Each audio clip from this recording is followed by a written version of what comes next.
Yes people, good morning, good afternoon, good evening to all of you. कैसे हैं सब लोग? होप सो आप सब लोग बहुत बढ़िया रहेंगे। मैं बता दूं, मैं भी बहुत अच्छा हूं। शुभम भाई, कंसल भाई, कैसे हैं? चलिए, तो लास्ट लेक्चर में हमने क्या पढ़ा था उसको एक बार क्विकली रिवाइज कर देते हैं, उसके बाद हम आगे पढ़ना चालू कर देंगे। तो लास्ट लेक्चर में एक तो हमने पढ़ा था साइंटिफिक रिसर्च, याद करो वो साइली वाला साइंटिफिक रिसर्च, जहां पे साइली का हमने फोटो बनाया था और साइली वाला साइंटिफिक रिसर्च पढ़ा था। तो पहले तो उसको अपन क्विकली रिवाइज कर देते हैं प्रिंस भाई। यस, उसको रिवाइज कर देते हैं, उसके बाद हम आगे पढ़ेंगे। तो देखो, साइंटिफिक रिसर्च में दो पार्ट थे, एक था इन हाउस रिसर्च, एक था donation to outsider. In house research किसको बोलते हैं कि आप अपने खुद के बिजनेस के लिए रिसर्च करते हैं, that is called in house research. अब एक चीज समझना, इन हाउस रिसर्च में दो पार्ट, एक तो research during the course of business था और एक बिफोर कमेंसमेंट ऑफ बिजनेस था। अगर during the course of business अगर आप करते हैं साइंटिफिक रिसर्च, तो उस पर्टिकुलर केस में नमन रेवेन्यू एक्सपेंडिचर पे 100%, कैपिटल में लैंड को छोड़ के बाकी पे 100%। और बेटा बिफोर कमेंसमेंट ऑफ बिजनेस में वो हार्पिक और वो मिला रही थी, तो क्वेश्चन ये आता है कि sir before commencement of business है, उसमें भी डिडक्शन मिलेगा या नहीं मिलेगा? आंसर इज यस, मिलेगा, लेकिन मैक्सिमम कितने सालों तक? 3 सालों तक। तो मैक्सिमम जो है वो आपका 3 सालों तक डिडक्शन मिलेगा, मतलब मैक्सिमम 3 सालों के पहले के खर्चे। मतलब आज अगर आपने बिजनेस चालू किया तो बिजनेस चालू करने से एग्जैक्टली 3 साल पहले तक के खर्चों का डिडक्शन आपको मिल जाएगा। अब एक और चीज समझना, उसमें क्या था कि अगर पहले के खर्चे उसमें रेवेन्यू में सिर्फ सैलरी और मटेरियल का डिडक्शन मिलेगा, बाकी किसी भी खर्चे का डिडक्शन नहीं मिलेगा। और सैलरी में भी कौन सा वाला पता है? परक्यूजिट को छोड़ के। मटेरियल वो याद आया, हार्पिक और आटे का खर्चे का डिडक्शन मिलेगा, बाकी रेवेन्यू में कोई डिडक्शन नहीं मिलेगा। एंड कैपिटल में लैंड को छोड़ के बाकी पे 100% डिडक्शन मिल जाएगा। उसके बाद हमने देखा था donation to outsider. Donation to outsider का मतलब क्या होता है? डोनेशन टू आउटसाइडर का मतलब होता है कि आप रिसर्च नहीं कर रहे, आप डोनेशन दे रहे हैं, तो भी आपको डिडक्शन मिल जाएगा। लेकिन डोनेशन किसको देना है? अगर आपने अप्रूव्ड राहुल आईसीयू को दिया, साइंटिफिक रिसर्च के लिए 100% डिडक्शन, सोशल स्टैटिस्टिकल रिसर्च के लिए 100% डिडक्शन, आईआईटी नेशनल लेबोरेटरी को दिया तो आपको 100% deduction, and approved Indian company को जो कि रिसर्च एंड डेवलपमेंट में उसको दिया तो आपको 100% डिडक्शन मिल जाएगा। उसके बाद हमने 2-3 क्वेश्चन किए थे, उसके बाद में मैंने आपको बताया था प्रीलिमिनरी एक्सपेंसेस। प्रीलिमिनरी एक्सपेंसेस का मतलब क्या होता है? प्रीलिमिनरी एक्सपेंसेस का मतलब होता है कि भाई साहब, आपको प्रीलिमिनरी एक्सपेंसेस का मतलब जो बिजनेस चालू करते टाइम या फिर आपका बिजनेस का एक्सटेंशन के टाइम आपने सेटअप न्यू यूनिट किया, तब जो खर्चे होते हैं that is called preliminary expenses. Preliminary expenses आपको अलाउ होते हैं, लेकिन एक बात बताऊं, प्रीलिमिनरी एक्सपेंसेस का एक लिमिट होता है। इंडियन कंपनी के केस में जो एलिजिबल प्रीलिमिनरी एक्सपेंसेस और 5% ऑफ सीओपी एंड सीई में से कोई भी ले लो, तो ऑब्वियसली अपन हायर वाला लेंगे, उसका 5%, and eligible preliminary expenses whichever is lower है उतने का डिडक्शन मिलेगा। बाकी के केस में कॉस्ट ऑफ प्रोजेक्ट का 5% और preliminary expenses whichever is lower. Preliminary expenses जो है वो आपको एक साथ में अलाउ नहीं होता, it will be allowed in the 5 equal instalment. उसके बाद हमने वीआरएस पढ़ा था। वीआरएस के खर्चे का डिडक्शन आपको मिल जाता है 5 इक्वल इंस्टॉलमेंट में, ऑल एसएससी को इसका डिडक्शन मिलता है। उसके बाद हमने एक सेक्शन चालू की थी मुकेश भाई वाली करके, ठीक है? तो मैंने आपको ये सेक्शन बताई थी 35 एडी। 35 एडी में क्या था कि यहां पे आपके पास में ये कोई स्पेसिफाइड बिजनेस है और ये स्पेसिफाइड बिजनेस में आपको 100% डिडक्शन मिलता है। मींस कैपिटल एक्सपेंडिचर पे 100% डिडक्शन मिलेगा। कौन कौन से स्पेसिफाइड बिजनेस है? तो देखो, cold chain facility for agriculture produce, उसके बाद warehousing facility, cold chain facility, warehousing facility, petroleum natural gas pipeline, hospital होना चाहिए, होटल होना चाहिए, housing project under slum redevelopment, housing project under affordable housing scheme, production of fertiliser in India, bee keeping, bee honey, bee wax वाला business, container depot, container freight station, warehousing facility for sugar, slurry pipeline for transportation of iron ore and semiconductor wafer fabrication manufacturing unit and new infrastructure facility करके, ठीक है? इतना हमने last lecture में पढ़ा था। अब एक बात बताओ, कल क्या हुआ ना, फेस टू फेस जहां पे लेक्चर होता है वहां पे कल भी कोई इशू था इलेक्ट्रिसिटी का, तो मैंने कल का लेक्चर तो कैंसिल ही कर दिया। मुझे लगा कि मेरे को पाप लग गया, क्योंकि संडे को आपका लेक्चर ले लिया था ना, तो मेरे को ऐसा लगा कि संडे का पाप चढ़ गया मुझे, इसलिए कल का लेक्चर कैंसिल करना पड़ा। आज भी वहां पे एसी नहीं चल रहा है, तो बच्चे बेचारे ऐसे पसीने में बैठे, तो मैं घर से ले रहा हूं आज का लेक्चर। तो आज का लेक्चर मैं घर से ले रहा हूं। ये मेरा सेकंड वाला जो स्पेक्स है, वो मैंने बोला था ना, मैंने 2 बनवाए, एक पे एक फ्री वाला, तो ये सेकंड वाला है। तो इस सेकंड वाला चश्मा लगाया मैंने आज। और अरे हाँ, इसमें आप सुंदर दिख रहे हो, अरे मैं सुंदर हूं करके, ठीक है? उधर इतना बैकग्राउंड अच्छा नहीं होता वहां पे, इसके लिए कैमरा अच्छा नहीं है। ये मेरा कैमरा कितना अच्छा है करके, ठीक है? तो चलिए, अब अपन आगे बढ़ते हैं, अब हम आगे बढ़ते हैं करके, ठीक है? अन्य टेस्ट है वो कल मैं डिस्कस कर लूंगा, एक बार वो पेपर मैं आपको दे दूंगा पहले, फिर मैं कल डिस्कस कर लूंगा। आज मैं घर से पढ़ा रहा हूं आपको, ठीक है? आज मैं आपको घर से पढ़ा रहा हूं। प्रत्युष, यस, सूर्य भाई, शंकर भाई, शंकर दयाल, कार्तिक भाई, कौन सा कैमरा है ये? एकदम क्लास कैमरा है, क्लास। चलिए अब अपन आगे बढ़ते हैं और भाई साहब अगले 10-15 मिनट तक आप कुछ भी नहीं लिखोगे, मैं पहले ये पढ़ाऊंगा इसके रिलेटेड कुछ चीजें करके, ठीक है, और तब तक आप कुछ नहीं लिखे, 15 मिनट तक आप जो है वो पेन कॉपी साइड में रख लीजिए, ठीक है, पेन और कॉपी जो है वो साइड में रख लीजिए, जितने भी हमारे फेस टू फेस वाले बच्चे हैं वो भी, ठीक है। चलो अब एक बात समझना गाइस, यहां पे टोटल 14 स्पेसिफाइड बिजनेस है। कितने स्पेसिफाइड बिजनेस है? 14। अब ये 14 स्पेसिफाइड बिजनेस कौन कौन से, अगर मैं नाम बोलना चाहूं तो आप इसको ऐसे भी याद रख सकते हैं। देखो, कोल्ड चेन फैसिलिटी पहला याद रखो, फिर warehousing facility for agriculture produce, warehousing facility for sugar याद रखो, उसके बाद आपका पेट्रोलियम नेचुरल गैस पाइपलाइन वाला slurry pipeline for the transportation of iron और याद रखो, उसके बाद में हॉस्पिटल होटल याद रह जाएगा, housing project under slum redevelopment, affordable housing इसके याद रखो, प्रोडक्शन ऑफ फर्टिलाइजर, एंड उसके बाद तुम्हारा semiconductor wafer fabrication manufacturing unit याद रखो, उसके बाद में तुम्हारा bee keeping, bee honey, bee wax वाला business, container depot, container freight station, warehousing facility for sugar हो गया है, सब हो गया है, न्यू इंफ्रास्ट्रक्चर फैसिलिटी। अब एक और बात समझना, इधर देखिए सब लोग, गाइस ये आपके स्पेसिफाइड बिजनेस है, 14 स्पेसिफाइड बिजनेस है। सर स्पेसिफाइड बिजनेस है तो क्या हुआ? इधर देखो गाइस, ये 14 स्पेसिफाइड बिजनेस है ना, इनमें देखो आपको अगर कोई रेवेन्यू खर्चा होता है तो रेवेन्यू खर्चे पे तो ऐसे भी डिडक्शन मिलता है भाई, रेवेन्यू खर्चे पे तो ऐसे भी डिडक्शन मिलता है, उसमें कौन सी नई बात है, रेवेन्यू खर्चे पे तो ऐसे भी डिडक्शन मिल जाता है। ये 14 बिजनेस ऐसे है जिसमें अगर आपने कैपिटल एक्सपेंडिचर किया तो कैपिटल एक्सपेंडिचर में भी बाबू आपको 100% डिडक्शन मिल जाएगा। डिडक्शन का मतलब सीधा पीएनडल के डेबिट में आप जो है वो 100% खर्चा पीएनडल के डेबिट में डाल सकते हो, कैपिटल एक्सपेंडिचर भी।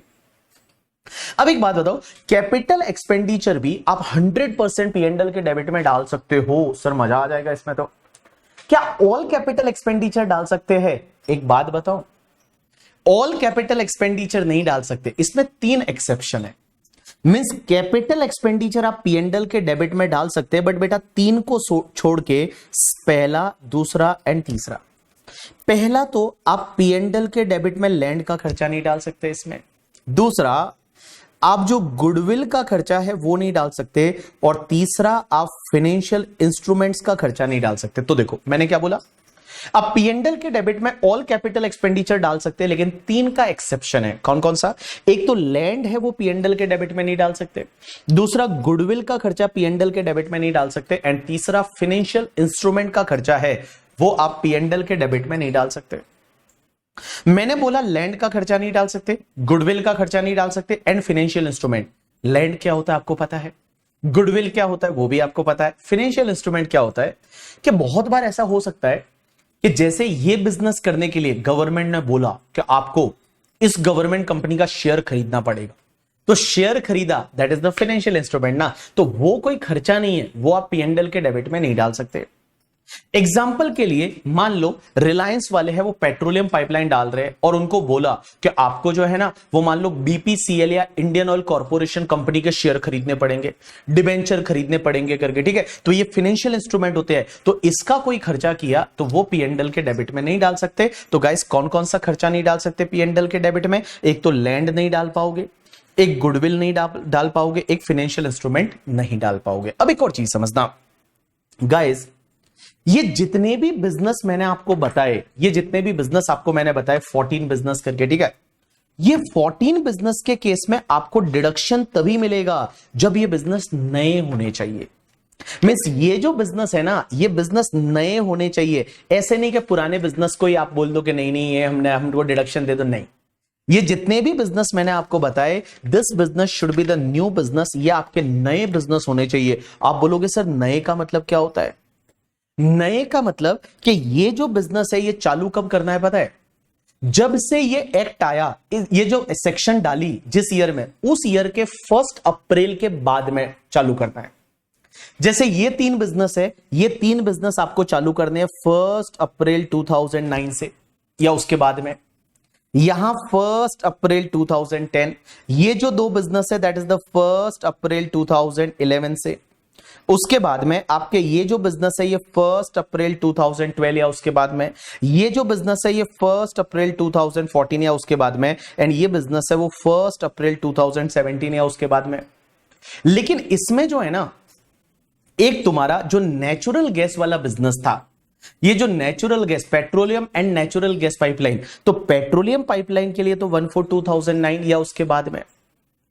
लेकिन गाइस यहां पे नेचुरल गैस के केस में आपको क्या करना पड़ेगा पता है? इसके केस में एक कंडीशन है 1/4/2007 या उसके बाद में।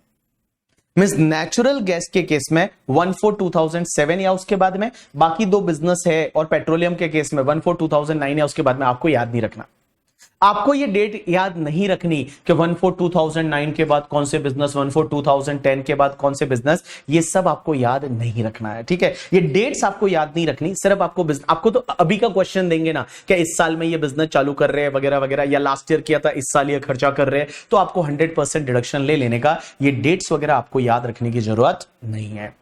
अब एक चीज समझना, तो पहली कंडीशन मैंने क्या बोला कि ये जितने भी बिजनेस है, ये बिजनेस आपके न्यू होने चाहिए, न्यू बिजनेस होने चाहिए। मींस इनका आप ऐसा नहीं कि स्प्लिट अप कर दो, स्प्लिट अप या रिकंस्ट्रक्शन कर दो, वो नहीं होना चाहिए। स्प्लिट अप रिकंस्ट्रक्शन का मतलब जैसे इंटरनल रिकंस्ट्रक्शन कर दिया, जैसे इंटरनल रिकंस्ट्रक्शन कर दिया, वैसा नहीं चलेगा। ये बिजनेस नया चालू करना पड़ेगा। अब एक और चीज समझना, एक कंडीशन ये है कि ये जो 14 बिजनेस है ना, स्पेसिफाइड बिजनेस, इनमें जो आपका प्लांट एंड मशीनरी लगेगा, वो प्लांट एंड मशीनरी आपका न्यू होना चाहिए। मतलब इसमें जो प्लांट एंड मशीनरी लगेगा ना, वो प्लांट एंड मशीनरी आपका brand new plant and machinery चाहिए, पुराना नहीं चलेगा। Brand new plant and machinery चाहिए, पुराना नहीं चलेगा। लेकिन इसके भी दो एक्सेप्शन है। पहला एक्सेप्शन तो यह है कि अगर आपका जितना टोटल प्लांट एंड मशीनरी है, उस टोटल प्लांट एंड मशीनरी का आपका 20% of total plant and machinery है, ये आपका सेकेंड हैंड हो सकता है, चलेगा। देखो मैंने क्या बोला, ये जितने भी बिजनेसेस है, इन बिजनेसेस में आपको जो प्लांट एंड मशीनरी है वो सब नया लेना पड़ेगा। लेकिन गाइस इसके दो एक्सेप्शन है। पहला तो कि जितनी आपकी टोटल प्लांट एंड मशीनरी है ना, वो टोटल प्लांट एंड मशीनरी में आपका 20% तक सेकेंड हैंड हो सकता है। एंड दूसरी कंडीशन ये है, दूसरा पॉइंट ये है कि जितना भी आपका imported second hand plant and machinery है, imported second hand plant and machinery है, वो चलेगा, वो कोई दिक्कत नहीं, वो नया ही माना जाएगा for the purpose of this businesses. तो मैंने क्या बोला, दो चीजें कि प्लांट एंड मशीनरी पहले तो मैं बोल रहा हूं नया होना चाहिए, लेकिन इसके दो एक्सेप्शन है। एक तो आपका टोटल प्लांट एंड मशीनरी में 20% तक है, वो आपका सेकेंड हैंड हो सकता है। एंड दूसरा, जो आपका imported second hand plant and machinery है, वो चलेगा, कितना भी हो चलेगा। जो imported second hand plant and machinery है, वो कितना भी हो चलेगा। एक एग्जांपल लेते हैं, इधर देखो। जैसे मान लो आपने एक होटल चालू किया और उस होटल में टोटल प्लांट एंड मशीनरी जो लगा, वो टोटल प्लांट एंड मशीनरी मान लो 10 करोड़ का है। अब इस 10 करोड़ की प्लांट एंड मशीनरी में हुआ कैसे कि 1 करोड़ का आपने सेकेंड हैंड खरीदा और वो इंडिया से खरीदा। उसके बाद आपने 3 करोड़ रुपीस का भी आपने सेकेंड हैंड खरीदा और वो भी आपने मान लो यूएसए से खरीदा। और बाकी वाला प्लांट एंड मशीनरी जो है 6 करोड़ का, वो आपका न्यू प्लांट एंड मशीनरी है। चलेगा या नहीं चलेगा? चलेगा। चलेगा या नहीं चलेगा? चलेगा करके, ठीक है। देखिए एक बात समझना, मैंने क्या बोला, हेलो हेलो, सिंक सही तो हो रहा है यार, 1 2 3 4 5 सही तो हो रहा है। देखो इधर देखो, सब लोग इधर देखो, मैंने क्या बोला, टोटल प्लांट एंड मशीनरी है वो मान लो आपका 10 करोड़ है होटल के लिए। इसमें से आपने 1 करोड़ का सेकेंड हैंड इंडिया से खरीदा, तो टोटल प्लांट एंड मशीनरी में इंडिया से सेकेंड हैंड खरीद रहे हो, वो 20% तक ही है। आंसर इज यस, चलेगा, कोई दिक्कत नहीं, it is allowed, it is allowed, कोई दिक्कत नहीं। इंडिया के बाहर से आप कितना भी सेकेंड हैंड खरीदो, चलेगा, वो नया ही माना जाएगा। इस सेक्शन के लिए, सिर्फ इसी सेक्शन के लिए, ऐसा नहीं कि एडिशनल डेप्रीशिएशन के लिए वगैरह। एडिशनल डेप्रीशिएशन आपको पता है second hand plant and machinery में नहीं मिलता था। Additional depreciation second hand plant and machinery में नहीं मिलता था। अगर वो इंपोर्टेड है तो भी उस पर एडिशनल डेप्रीशिएशन नहीं मिलता। मैं यहां पे बात कर रहा हूं कि यहां पे जो न्यू प्लांट एंड मशीनरी है, उसमें आप अगर इंडिया के बाहर से सेकेंड हैंड कितना भी खरीदोगे, चलेगा, कोई दिक्कत नहीं। 3 करोड़ का खरीदा चलेगा, एंड बाकी 6 करोड़ का आपने न्यू खरीदा, चलेगा। तो देखो मैंने क्या बोला कि पहली चीज आपकी plant and machinery in business में न्यू होनी चाहिए। बट सेकेंड हैंड हो सकती है। कितनी सेकेंड हैंड हो सकती है? एक तो 20% टोटल का सेकेंड हैंड चलेगा, एंड दूसरा imported second hand plant and machinery है तो चलेगा, कोई दिक्कत नहीं है करके। ठीक है, चलिए अब एक चीज समझना आप लोग गाइस, जब आप इसमें डिडक्शन लेते हैं कैपिटल एक्सपेंडिचर पे 100%, तो आपको क्या डेप्रीशिएशन मिलेगा क्या? आंसर इज नो, डेप्रीशिएशन आपको नहीं मिलेगा। Miss you can not claim the depreciation. जब आप 100% ही कैपिटल एक्सपेंडिचर पे पीएनएल में डेबिट में डाल रहे हैं तो डेप्रीशिएशन क्या? आपको डेप्रीशिएशन नहीं मिलेगा। अब एक और चीज समझना गाइस, अगर आप कोई भी कैपिटल एसेट खरीदते हैं एंड अगर 10,000 से ज्यादा का पेमेंट करते हैं सिंगल डे में सिंगल पर्सन को, तो वो कैश में नहीं कर सकते। अगर आप सिंगल डे में सिंगल पर्सन को अगर आप 10,000 से ज्यादा का पेमेंट करते हैं तो वो आप कैश में नहीं कर सकते। वो आपको कैसे करना पड़ेगा? या तो आपको अकाउंट पे ही चेक से करना पड़ेगा, अकाउंट पे ही डिमांड ड्राफ्ट से करना पड़ेगा, या इलेक्ट्रॉनिक क्लियरिंग सिस्टम से करना पड़ेगा। सर यहां पे जो है वो 10,000 से ज्यादा का जब आप पेमेंट कर रहे हैं तो 10,000 से ज्यादा का अगर आप पेमेंट कर रहे हैं तो वो अकाउंट पे ही चेक से करना पड़ेगा, अकाउंट पे ही डिमांड ड्राफ्ट से करना पड़ेगा, या फिर इलेक्ट्रॉनिक क्लियरिंग सिस्टम से करना पड़ेगा करके। ठीक है, चलिए अब एक और चीज समझना। सर आप बोल रहे हो कि ये जो 14 बिजनेस ऐसे है जिसमें हमको कैपिटल एक्सपेंडिचर पे 100% डिडक्शन मिलेगा। सर एक बात बताओ, कैपिटल एक्सपेंडिचर पे 100% डिडक्शन मिलेगा, लेकिन डिडक्शन सिर्फ कौन से खर्चों पे मिलेगा? जो बिजनेस चालू करने के बाद कैपिटल एक्सपेंडिचर किए उसी पे मिलेगा, या बिजनेस चालू करने से पहले जो कैपिटल एक्सपेंडिचर कर रहे थे उस पे भी मिल जाएगा? जैसे एक एग्जांपल लेता हूं कि मान लो आपने इस साल एक होटल चालू किया, होटल का बिजनेस इस साल चालू किया, बट होटल आप बना रहे थे लास्ट के 5 साल से। लास्ट के 5 साल जो है वो लास्ट के 5 साल से आप होटल बना रहे थे, तो खर्चे तो लास्ट के 5 साल से हो ही रहे थे, बिल्डिंग बना रहे थे, खर्चे कर रहे थे। तो क्वेश्चन ये आता है कि सर बिजनेस चालू करने से पहले के जो खर्चे हैं क्या उस पर भी डिडक्शन आपको मिल जाएगा नहीं मिलेगा? राइट आंसर इज यस, मिल जाएगा। तो अगर आपका जो बिजनेस है वो बिजनेस चालू करने से पहले के जो खर्चे होते हैं, बिजनेस जैसे अभी आपने चालू किया तो इसके पहले के जो खर्चे होते हैं उसका भी डिडक्शन आपको मिल जाएगा, और डिडक्शन आपको उस ईयर में मिलेगा जिस ईयर में आप बिजनेस चालू करते हैं।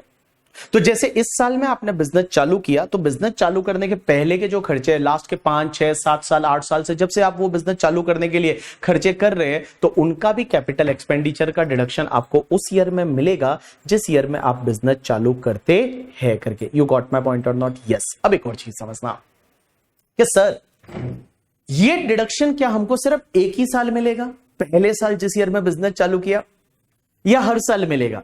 राइट आंसर इज ये 100% डिडक्शन कैपिटल एक्सपेंडिचर पे आप पीएनएल के डेबिट में डाल सकते हो, ये आपको एवरी ईयर मिलेगा। मतलब जिस ईयर में आप जो है जिस ईयर में आप कैपिटल खर्चा करोगे उस ईयर में डिडक्शन मिल जाएगा। तो जैसे होटल, कार्तिक एक बात बताओ, जैसे होटल है, होटल या हॉस्पिटल है, हॉस्पिटल ने इस साल एक प्लांट एंड मशीनरी खरीदी, आप 100% डिडक्शन ले लो। अगले साल वापस कोई प्लांट एंड मशीनरी खरीदी, वापस आप 100% डिडक्शन ले लो। अगले साल वापस कुछ खरीदा, 100% डिडक्शन ले लो। तो आप लेते जाओ। अभी तक तो लॉ मेकर्स ने कुछ ऐसा लिमिट नहीं लगाया कि सिर्फ एक साल ही मिलेगा, ऐसा नहीं। जिस ईयर में आप कैपिटल खर्चा करोगे उस ईयर में आपको 100% डिडक्शन है वो आपको मिल जाएगा, कोई दिक्कत नहीं, सीधा पीएनएल के डेबिट में डाल सकते हो, आपको 100% डिडक्शन मिल जाएगा। अब एक और चीज बताओ मुझे गाइस, ये जितने भी बिजनेस है ना, ये बिजनेस वो ही बंदा चलाएगा जिसने ये बिजनेस में खर्चा किया है। क्योंकि आप अगर लैंग्वेज देखोगे तो लैंग्वेज में क्या लिखा हुआ था, अगर आपने लैंग्वेज पढ़ी होगी तो गाइस हमने लैंग्वेज आपको जो बताई थी यहां पे, तो लैंग्वेज जब बताई थी तो लैंग्वेज में आपको मैंने क्या बताया था, देखो लैंग्वेज जो थी उस लैंग्वेज में क्या लिखा हुआ था कि ये बिजनेस में जितने भी ये बिजनेस थे इसमें देखो क्या लिखा हुआ है। पहला, setting up and operating cold chain facility, मतलब जिसने पैसा लगाया है वही बिजनेस करेगा। Setting up and operating warehousing facility, hotel में क्या था, बिल्डिंग एंड ऑपरेटिंग, मतलब बिल्डिंग अगर आपने खर्चा किया है तो आपको ये बिजनेस करना है। तो जिसका ये बिजनेस है, जिसने ये पैसा लगाया है वही ये बिजनेस को रन करेगा। लेकिन गाइस इसका एक एक्सेप्शन है, और वो एक्सेप्शन है होटल के केस में। आपने ऐसा सुना होगा, होटल के केस में क्या होता है, जैसे मान लो मैंने एक 5 स्टार होटल बना दिया राजस्थान के माउंट आबू में, लेकिन वो 5 स्टार होटल मैंने राजस्थान के माउंट आबू में बनाया, लेकिन मैं नहीं चलाता क्योंकि मुझे पता ही नहीं चलता होटल कैसे चलाना है। तो होटल चलाने के लिए मैंने क्या किया, मैंने ताज ग्रुप को दे दिया कि होटल चलाइए आप। खर्चा मैंने किया है, होटल मैंने बनाया है, होटल मेरा है, लेकिन उसको ऑपरेट जो कर रहा है वो ताज ग्रुप कर रहा है, या ओबरॉय ग्रुप कर रहा है, या ललित ग्रुप करता है। तो ये लोग होटल के बड़े बड़े चैन है, या आईटीसी होटल है करके, तो उनको मैं क्या करता हूं, ऑपरेशन उनको ट्रांसफर कर देता हूं। होटल मेरा है, मेरे को चलाना चाहिए, बट मैं नहीं चला रहा, वो ऑपरेट कर रहे हैं, तो भी मैं डिडक्शन ले सकता हूं। तो देखो, बाकी तो सब बिजनेस कैसे, जिसने खर्चा किया है उसी को ये बिजनेस चलाना पड़ेगा, जिसने खर्चा किया है उसी को ये बिजनेस चलाना पड़ेगा, मतलब जिसने पैसा लगाया उसी को ये बिजनेस रन करना पड़ेगा। लेकिन इसका एक एक्सेप्शन है, दैट इज होटल। होटल में अगर ऑपरेशन किसी और को ट्रांसफर कर दिया तो भी चलेगा। अब एक चीज समझना, एक इंटरेस्टिंग चीज आती है गाइस, मुझे एक बात बताओ, ये जितने भी बिजनेस है स्पेसिफाइड बिजनेस, अगर इनमें कोई लॉस हो जाता है, और भाई साहब इनिशियल ईयर में तो लॉस ही होगा, ये जो स्पेसिफाइड बिजनेस है बाबू, इनिशियल ईयर में तो इसमें लॉस ही होने वाला है, भयंकर लॉस होगा, क्योंकि कैपिटल एक्सपेंडिचर है, वो सीधा पीएनडल के डेबिट में डालोगे तो इनिशियल ईयर में तो दबा के लॉस आएगा। तो सर अगर ये जो स्पेसिफाइड बिजनेस है, इनमें अगर आपको लॉस हो गया, क्या हो गया, लॉस हो गया, बोलो लॉस हो गया, लॉस हो गया, तो इनका लॉस है ना, सिर्फ स्पेसिफाइड बिजनेस से ही सेट ऑफ कर सकते हो, और किसी से सेट ऑफ नहीं कर सकते। मतलब अगर आप स्पेसिफाइड बिजनेस में अगर आपको लॉस हो गया, मतलब इन बिजनेस में अगर आपको कोई लॉस आता है, तो बाबू इनका लॉस है ना, वो सिर्फ स्पेसिफाइड बिजनेस से ही सेट ऑफ कर सकते हो, किसी और बिजनेस से सेट ऑफ नहीं कर सकते। एंड जो भी लॉस बचेगा ना, उसको फिर कैरी फॉरवर्ड करते जाओ। सर कितने साल तक कैरी फॉरवर्ड कर सकते हैं, अनलिमिटेड ईयर्स तक कैरी फॉरवर्ड कर सकते हो, 90 अनलिमिटेड ईयर्स तक कैरी फॉरवर्ड कर सकते हो, 20 साल। देखो नॉर्मल जो बिजनेस के लॉसेस होते हैं वो अगले 8 ईयर्स तक कैरी फॉरवर्ड होते हैं, बट ये स्पेसिफाइड बिजनेस के जो लॉसेस आएंगे ना, that can be carry forward for the unlimited years. आप अनलिमिटेड ईयर्स तक इसको कैरी फॉरवर्ड कर सकते हो, like 10 year, 20 year, 30 year, 50 year, 100 year तक आप इसको कैरी फॉरवर्ड कर सकते हो, कोई दिक्कत नहीं है। तो जैसे मैं आपको बताऊं, इधर देखो, एक एग्जांपल लेते हैं, एग्जांपल से समझने की कोशिश करते हैं। इधर देखो बेटा, ऑल पीपल पे अटेंशन, इधर देखिए, ऑल पीपल पे अटेंशन, जैसे ऑल पीपल पे अटेंशन। देखो मेरा 2 बिजनेस है, एक है मेरा होटल, ये होटल ठीक है, बहुत ही प्यारा सा होटल है, बहुत ही प्यारा सा होटल है, ओयो जहां पे ये होटल है, ठीक है, जहां पे तुम जाते हो, तुम तो क्या ही जाते होंगे। इधर देखो होटल 3 स्टार होटल है, ये होटल है मेरा। अब एक बात समझना, इस होटल पे मैंने 35 एडी का डिडक्शन लिया है, 35 एडी का डिडक्शन लिया, और इस होटल का मुझे लॉस हो गया, इस होटल का मुझे लॉस हो गया, मान लो 4 करोड़ का लॉस हो गया। एंड गाइस मेरा एक दूसरा बिजनेस और है, दैट इज क्लासेस का, कोचिंग क्लास का बिजनेस। अब हुआ क्या कि क्लासेस के बिजनेस में मुझे प्रॉफिट हो गया, क्लासेस के बिजनेस में मुझे प्रॉफिट हो गया सपोज 7 करोड़ का, क्लासेस के बिजनेस में प्रॉफिट है, और वो प्रॉफिट कितना है, 7 करोड़ का है। क्वेश्चन ये आता है कि क्या ये सेट ऑफ कर सकते हैं या नहीं, क्या ये सेट ऑफ कर सकते हैं या नहीं। तो बेटा ये तुम्हारा स्पेसिफाइड बिजनेस का लॉस है, और यहां पे तुम्हारा क्लासेस का बिजनेस है, वो तो नॉन स्पेसिफाइड बिजनेस है भाई, इसमें तो आता ही नहीं वो बिजनेस में। ये स्पेसिफाइड बिजनेस है, वो नॉन स्पेसिफाइड बिजनेस है, तो क्या इसको आपस में सेट ऑफ कर सकते हैं, गुलू गुलू करा सकते हैं या नहीं। Answer is no, that set off not allowed. Set off है वो आपको अलाउ नहीं होगा, क्योंकि मैंने क्या बोला, स्पेसिफाइड बिजनेस का जो प्रॉफिट है वो स्पेसिफाइड बिजनेस का जो लॉस है वो सिर्फ स्पेसिफाइड बिजनेस से ही सेट ऑफ होता है, सिर्फ स्पेसिफाइड बिजनेस से ही सेट ऑफ हो सकता है, बाकी किसी बिजनेस से सेट ऑफ नहीं हो सकता। तो ये set of is not allowed करके, ठीक है। अब एक और चीज समझना, अगर मान लो बाबू मैं इसका अगर रिवर्स सिनेरियो ले लूं, तो मैं इसका अगर रिवर्स सिनेरियो लूं तो क्या होगा, इधर देखना बेटा, इधर देखना, इधर देखना, एक खजूरे, इधर देख, इधर देख।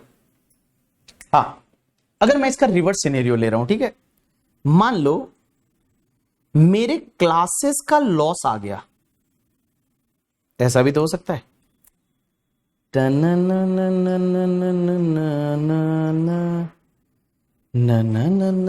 ये देखो, इधर देखो, ये जो क्लास है, मान लो बेचारा क्लास में मेरे को लॉस हो गया, और लॉस हो गया 5 करोड़ रुपए का भाई साहब।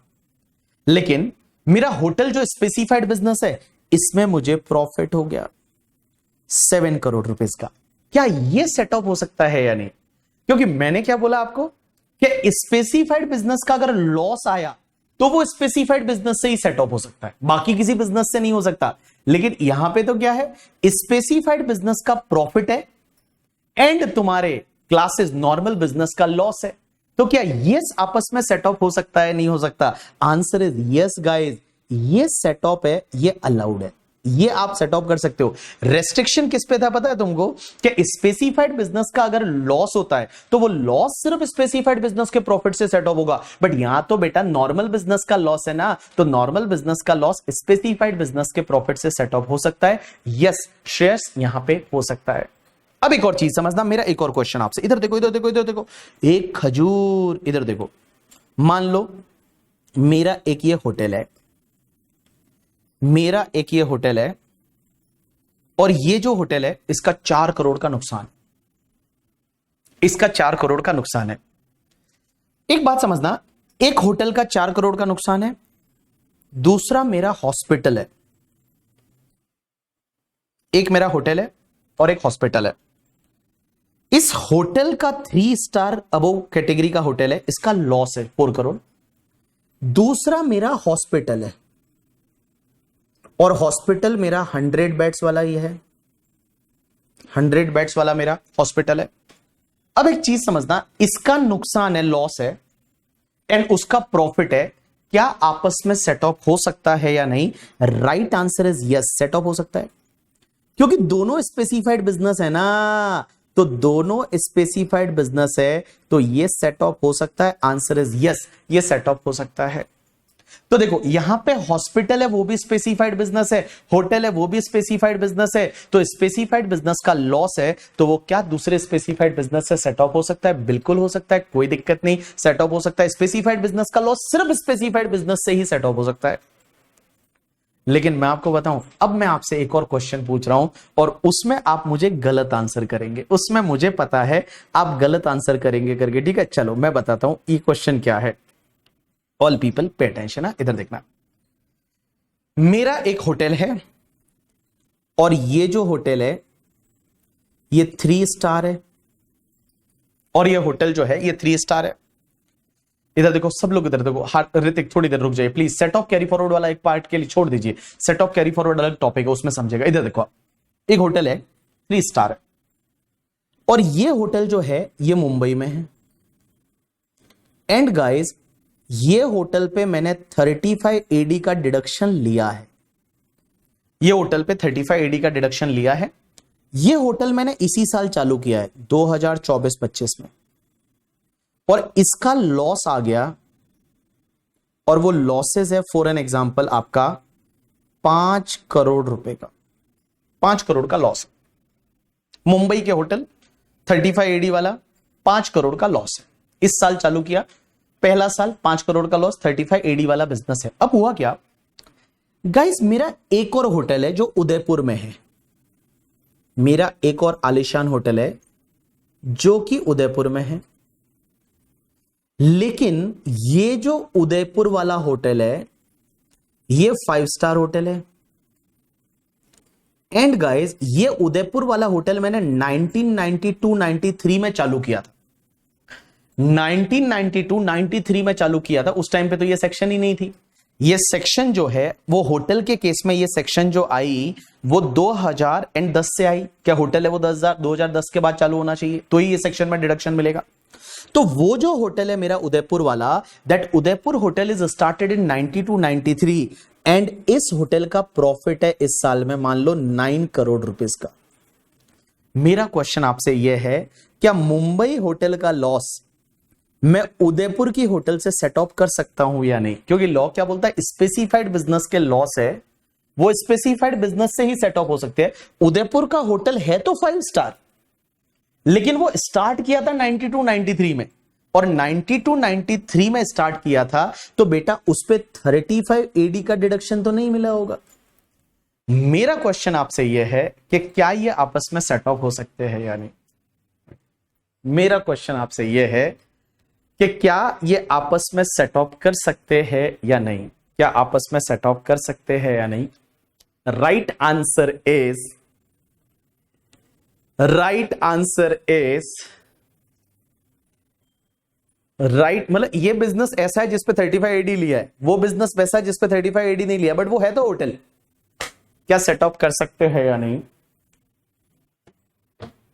राइट आंसर इज, हमारी इंस्टीट्यूट ये बोलती है, हमारी जो इंस्टीट्यूट है, हमारी इंस्टीट्यूट ये बोलती है, हमारी इंस्टीट्यूट ये बोलती है, हमारी इंस्टीट्यूट ये बोलती है कि इन दोनों का आपस में मतलब इसका लॉस इससे सेट ऑफ हो सकता है। Yes, set of allowed, set of allow है, आप सेट ऑफ कर सकते हैं। आप बोलोगे ऐसा क्यों। क्योंकि एक बात बताओ, हमारी इंस्टीट्यूट का कहना यह है कि देखो ये तुम्हारा स्पेसिफाइड बिजनेस है, डिडक्शन इस पे लिया है, बोला ये भी तो स्पेसिफाइड बिजनेस तो है ही है ना। स्पेसिफाइड बिजनेस का मतलब होता है ये जो लिस्ट दे रखी है 14 बिजनेस की, 14 बिजनेस की, this all are the specified business. तो इन्होंने बोला कि भाई अगर ये दूसरा वाला जो उदयपुर वाला होटल है इस पे 35 एडी नहीं मिल रहा है, बट ये स्पेसिफाइड बिजनेस तो है ही है ना।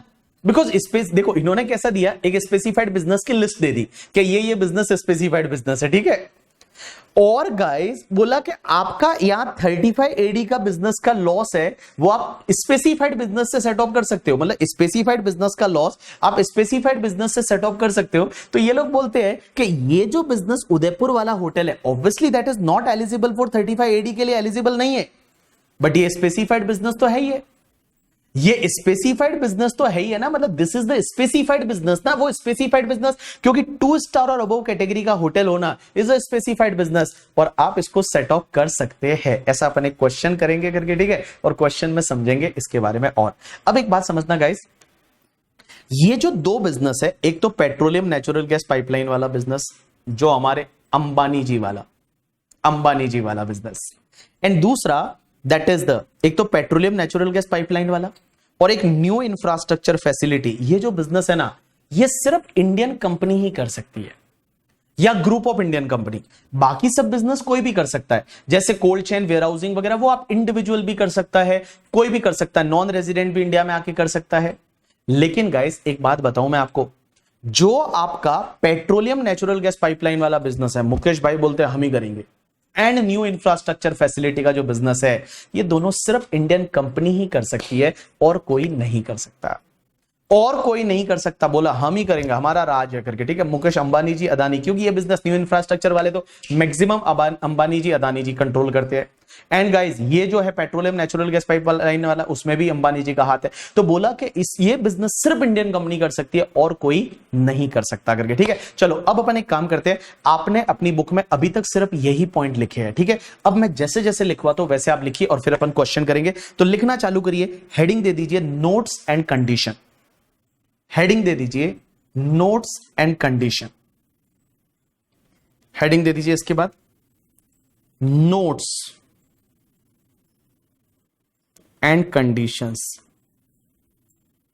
नोट्स एंड कंडीशंस लिखिए। नोट नंबर 1 मैं बोलूंगा एक बारी, ठीक है, एक बारी बोलूंगा, लिख लेना चुपचाप, नोट्स में लिखो, लिखो above businesses should be new, above business should be new, लिखिए above business, आपने क्या लिखा, लिखो above business should be new, it should not be split up or reconstruction of existing business, above business should be new,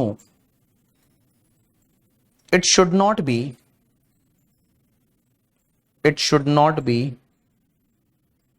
split up or reconstruction of existing business. Above business should be new. It should not be split up or reconstruction of existing business. दूसरा point लिखिए, दूसरा point लिखिए, लिखिए लिखिए plant and machinery required, plant and machinery required should be new. Plant and machinery required should be new.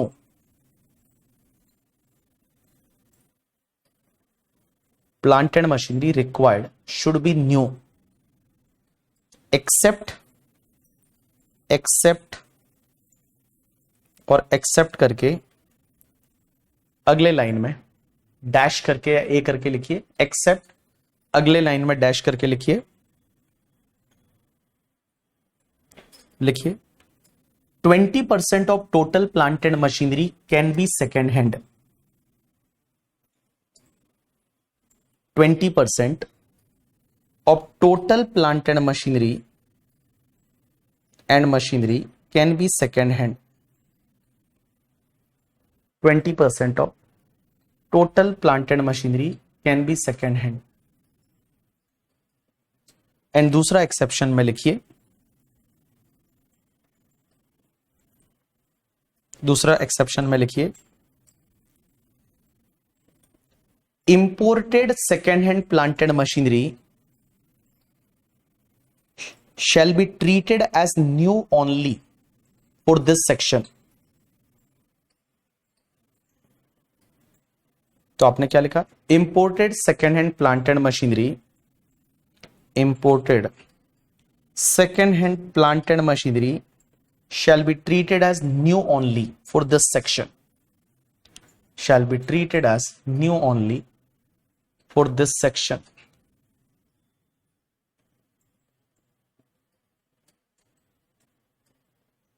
Shall be treated as new only for this section. उसके बाद third point लिखिए, third point लिखिए, लिखिए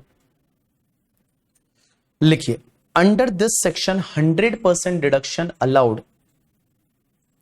under this section 100% deduction allowed for all the capital expenditure. Under this section 100% deduction allowed for all the capital expenditure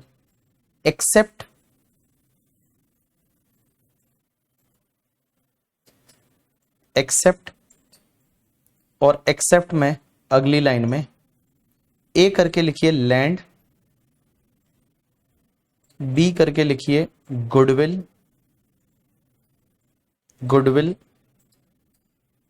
and सी करके लिखिए financial instrument, financial instruments, financial instruments. उसके बाद point number 4 लिखिए, point number 4 लिखिए,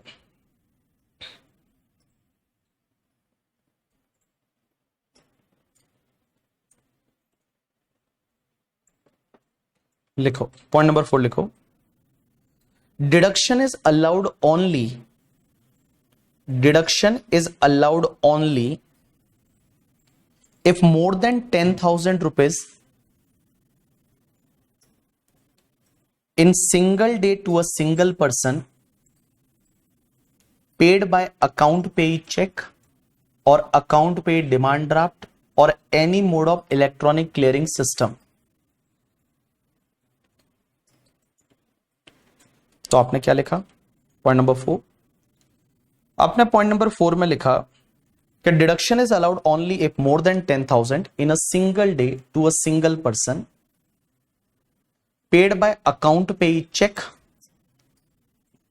account payee cheque, account payee demand draft और any mode of electronic clearing system, और any mode of electronic clearing system. पांचवा point लिखिए, पांचवा पॉइंट लिखिए, लिखिए depreciation is not allowed if deduction claimed under section 35 AD.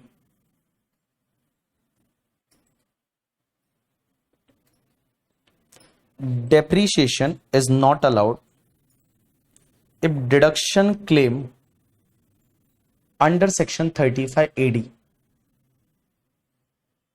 Depreciation is not allowed if deduction claim under section 35 AD.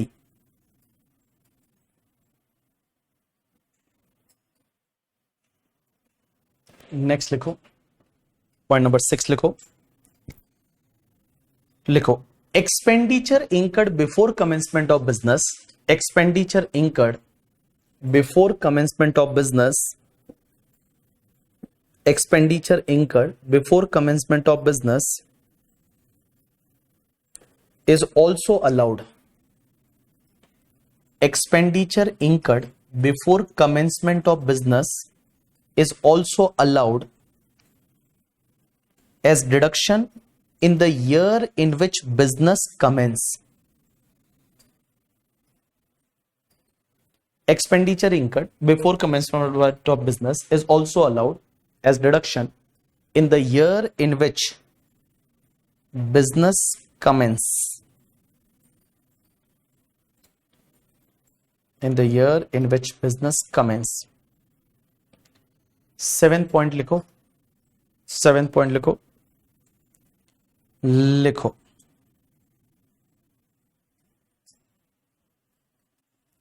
लिखो loss from specified business can be set off only against income from specified business.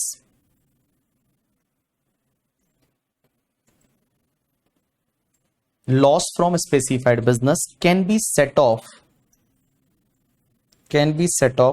only against income from specified business. Income from specified business. Income from specified business and remaining losses can be carried forward for unlimited period. And remaining losses can be carried forward for unlimited period.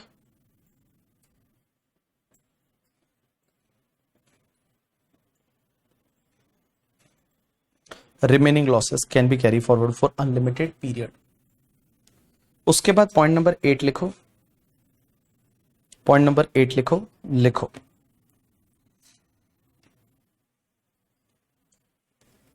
लिखो point number 8 लिखो, लिखो petroleum and natural gas pipeline business, petroleum and natural gas pipeline business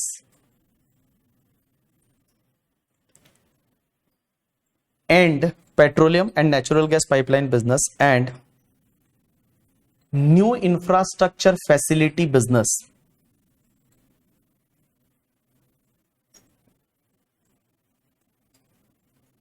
should be owned by Indian company or group of Indian company and it is approved from prescribed authority. तो आपने क्या लिखा? Petroleum and natural gas pipeline business and new infrastructure facility business should be owned by Indian company or group of Indian company and it is approved from prescribed authority. And it is approved from prescribed authority. And it is approved from prescribed authority. And it is approved from prescribed authority.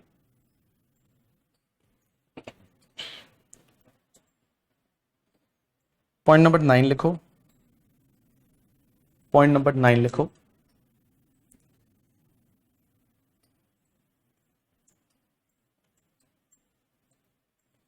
in case of hotel, if operation is transferred to any other person, in case of hotel, if operation is transferred to any other person, operation is transferred to any other person, then also deduction allowed under section 35 AD.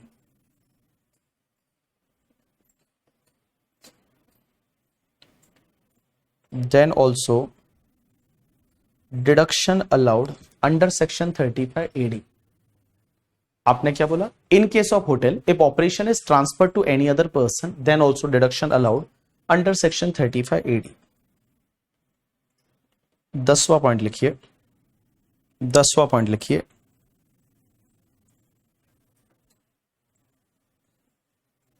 लिखिए, लिखिए new infrastructure facility means,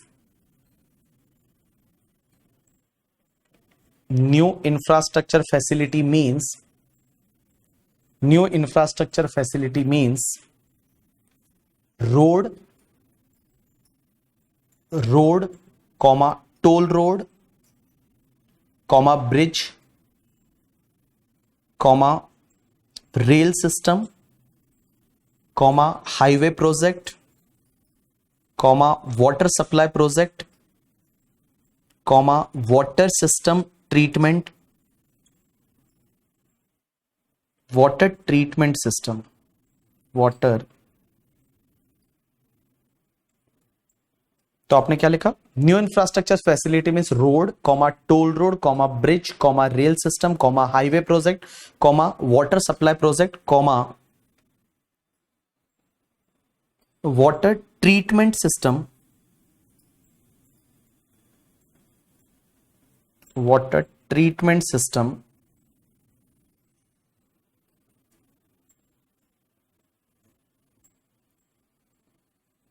irrigation system comma sanitation system comma solid waste management comma port comma airport.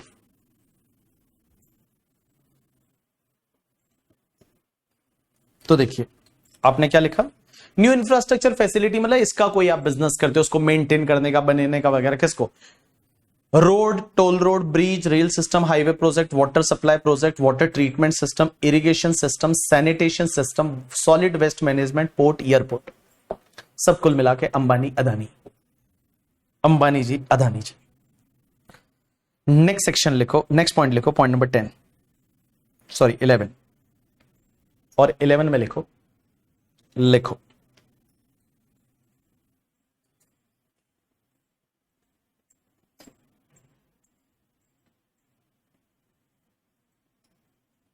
लिखो लिखो point number 11 लिखो, लिखो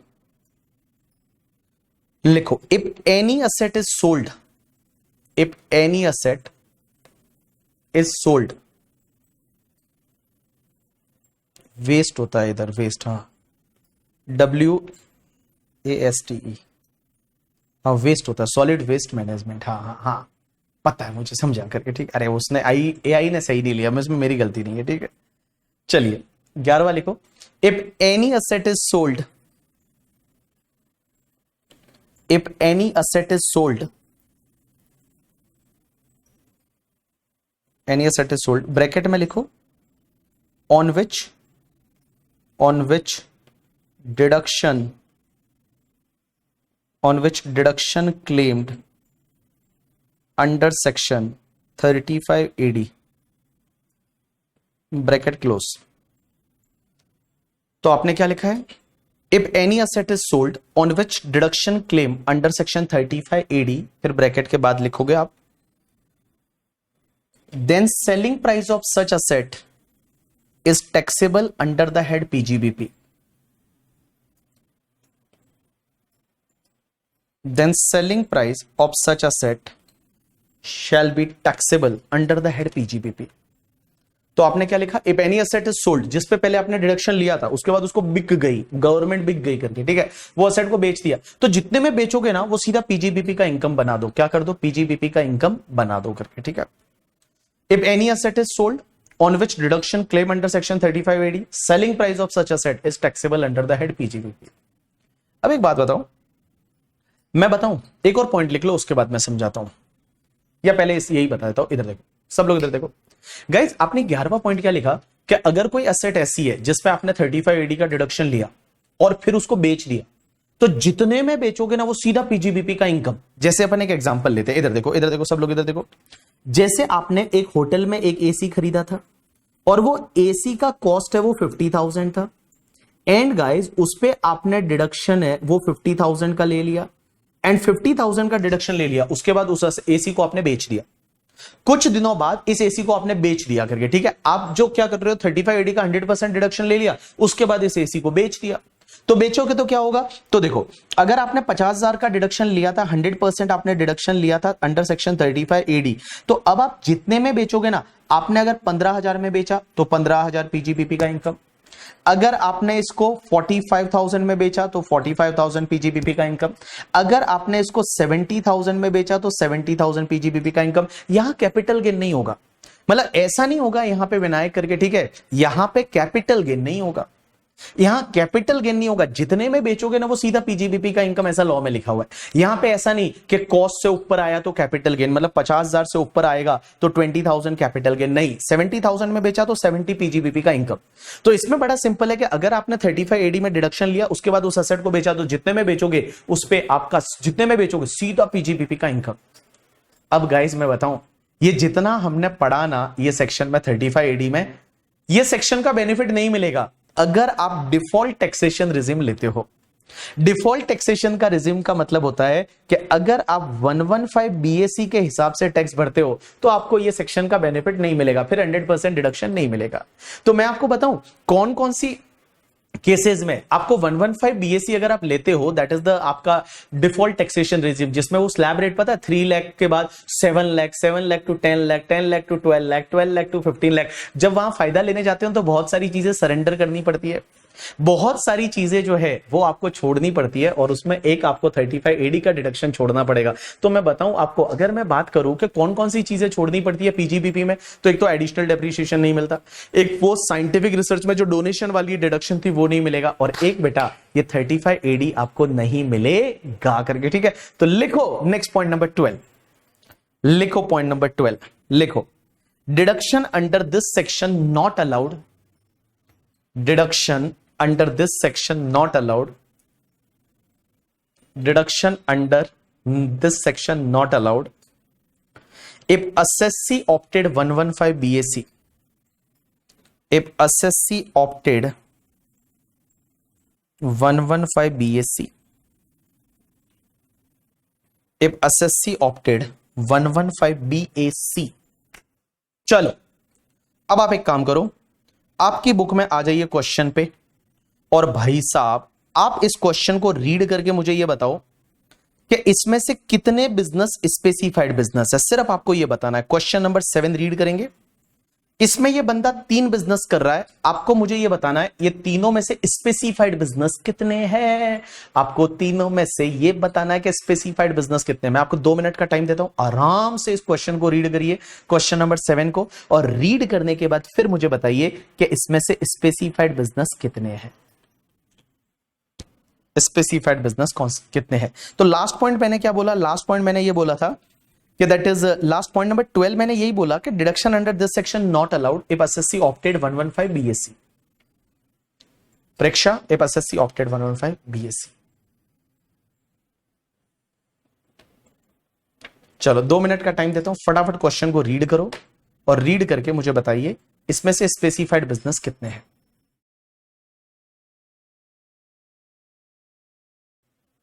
जल्दी करो, question number 7, थाला for the reason. चलो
हाँ जी, कितने स्पेसिफाइड बिजनेस है इसमें से?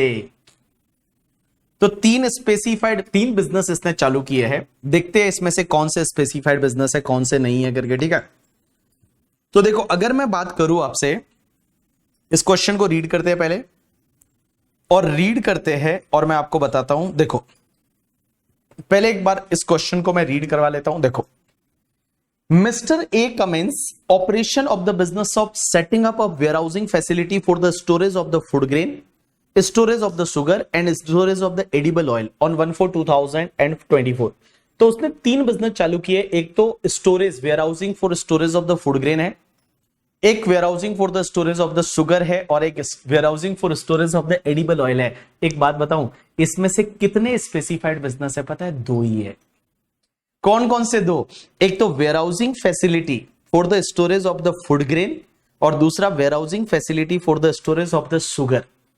ये दो स्पेसिफाइड बिजनेस है। एडिबल ऑयल है वो स्पेसिफाइड बिजनेस नहीं है। एक बात बताओ, अब आप कोई बोले एडिबल ऑयल भी तो सर वैसे ही एग्रीकल्चर, ऐसे तो चिप्स भी एग्रीकल्चर प्रोड्यूस से बनती है। खजूर, वहां एग्रीकल्चर प्रोड्यूस लिखा हुआ है, तो एग्रीकल्चर प्रोड्यूस मतलब food grain, food grain is agriculture produce. तो warehousing facility for food grain है, ये एग्रीकल्चर प्रोड्यूस में आएगा, तो ये वाला आपका स्पेसिफाइड बिजनेस है। शुगर जो है वो भी आपका एग्रीकल्चर प्रोड्यूस नहीं है, बट शुगर के लिए अलग से बिजनेस डाल रखा है स्पेसिफाइड बिजनेस में, that is warehousing facility for sugar. तो शुगर वाला है वो भी तुम्हारा स्पेसिफाइड बिजनेस है, बट एडिबल ऑयल का जो वेयरहाउसिंग है वो तुम्हारा स्पेसिफाइड बिजनेस नहीं है। आगे देखो क्या लिखा हुआ है, ऑल पीपल। चलो, जिसने सही बोला वेरी गुड, बहुत, 90, अच्छी बात है, ठीक है। चलिए, ऑल पीपल पे अटेंशन। हाँ, इधर देखो सब लोग, नेक्स्ट पार्ट। ही इंकर्ड, ये बोलते हैं आज है ना आप हमारी तरफ ज्यादा ध्यान दे रहे हो, आज फेस टू फेस वालों की तरफ ध्यान नहीं दे रहे करके, ठीक है। आज कोई फेस टू फेस में है ही नहीं, तो जो है वो तुम्हारे कैमरे वाले ही है करके, ठीक है। देखिए, इधर देखिए सब लोग, next part. He incurred the capital expenditure of the 80 lakh, 60 lakh and 50 lakh respectively on the purchase of land and building during the period January 2024 से March 2024। तो बिजनेस चालू करने से पहले उसने क्या किया? बिजनेस चालू करने से पहले उसने लैंड एंड बिल्डिंग खरीदा। तीनों बिजनेस के लिए 80 लाख का खरीदा, 60 लाख का खरीदा एंड 50 लाख का खरीदा। लेकिन सर ये तो लैंड एंड बिल्डिंग है, तो लैंड पे तो डिडक्शन नहीं मिलता, बिल्डिंग पे तो मिल जाएगा ना, बिल्डिंग पे तो मिल जाएगा ना, लैंड पे नहीं मिलता, बिल्डिंग पे तो मिल ही जाएगा। तो बिल्डिंग की वैल्यू कैसे निकालेंगे? यहां तो लैंड एंड बिल्डिंग का है, तो भैया आगे जाके इन्होंने वैल्यू दे रखी है। देखो, इन्होंने दे रखा है कि on purchase of land building during so and so period exclusively for the above business and capitalized in the same in the books of accounts as on 1/4/2024, the cost of land included in the above figure is a 50, 40 and 30। तो ये ऊपर जो है ये land and building का जितना खर्चा किया है, इसमें देखो लैंड की कॉस्ट कितनी है, इतनी यहां दे रखी है। तो यहां 80 में से अगर आप 50 हटाओगे तो बिल्डिंग की कॉस्ट कितनी होगी? 30 होगी। यहां पे 60 में से आप 40 हटाओगे तो बिल्डिंग की कॉस्ट कितनी होगी? 20 होगी करके, ठीक है। अब एक बात समझना, करंट ईयर में क्या हुआ? In current year 24-25, he incurred the capital expenditure of 20 lakh, 15 lakh, 10 lakh in respectively for the extension or reconstruction of the building purchase and use exclusively for above businesses। अब देखो इस साल में उसने क्या किया पता है तुमको? और कैपिटल खर्चा किया, उस बिल्डिंग का एक्सटेंशन किया, वो जो बिल्डिंग है उस बिल्डिंग का एक्सटेंशन किया, उसको जो है बिल्डिंग को रिकंस्ट्रक्शन किया, तो ये भी तो कैपिटल खर्चा है, इस पे भी डिडक्शन मिलना चाहिए। अब आपके मन में ये डाउट होगा, सर आपने लिखवाते टाइम पहले नोट में तो क्या लिखवाया था कि it should not be split up और रिकंस्ट्रक्शन ऑफ एग्जिस्टिंग बिजनेस। अरे बिजनेस का रिकंस्ट्रक्शन नहीं होना चाहिए, बिजनेस का स्प्लिट अप नहीं होना चाहिए। अरे ये तो बिल्डिंग है यार, बिल्डिंग तो बना ही सकते हो ना यार, बिल्डिंग का तो रिकंस्ट्रक्शन हो सकता है। मैंने बोला था बिजनेस का रीस्ट्रक्चरिंग नहीं होना चाहिए। भाई मैंने जो नोट लिखवाया था, आप कंफ्यूज मत होइए, जब मैंने आपको नोट लिखवाया पहले नोट में आपने क्या लिखा था कि above business should be new, it should not be split up और रिकंस्ट्रक्शन ऑफ बिजनेस, बिजनेस का रीस्ट्रक्चरिंग नहीं होना चाहिए करके, ठीक है।